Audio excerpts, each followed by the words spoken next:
चल शुरू करबो माया के कहानी। ए दीवानी ए दीवानी ए दीवानी, चल शुरू करबो माया के कहानी। ए दीवानी मोर रानी ए दीवानी, मैं तोर प्रेम दीवाना तहाँ वसरू के रानी। माया के पाठ पढ़ाऊँ तोला चलती है तोर जवानी। चल शुरू करबो माया के कहानी। मोर रानी ए दीवानी ए दीवानी।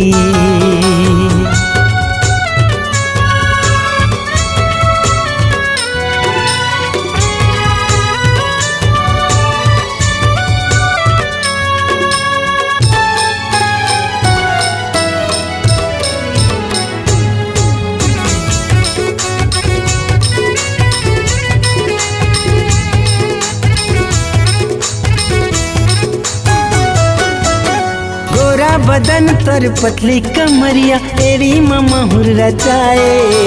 काल गुलाबी वो नैना शराबी देख के मन ललचाए।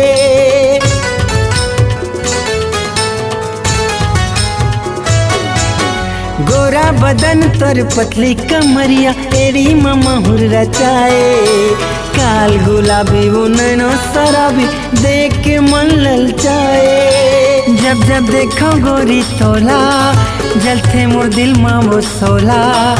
आगी लगाते जवानी हाथों मांगे नहीं मिले रे पानी। चल शुरू करबो माया के कहानी।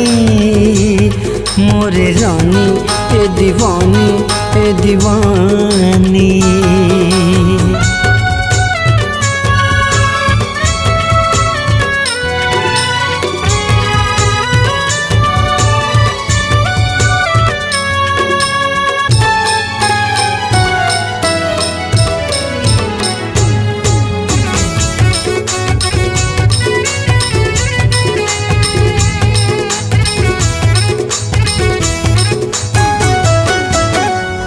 बिना गोरी मोर जिंदगी के होवे नहीं अब गुजारा।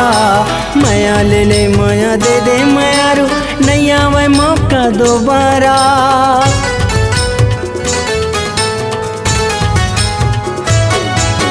तोर बिना गोरी मोर जिंदगी के होवे नहीं अब गुजारा।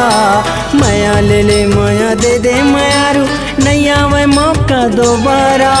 झंते सता गोरी मोला सिर तो कहाँ थो में तोला।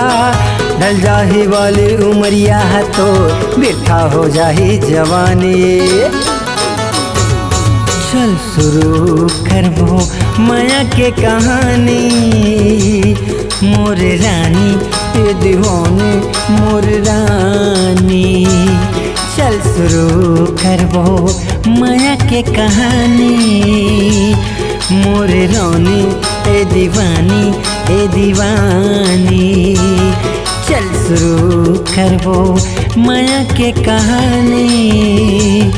ए दीवानी मोर रानी ए दीवानी मोर रानी।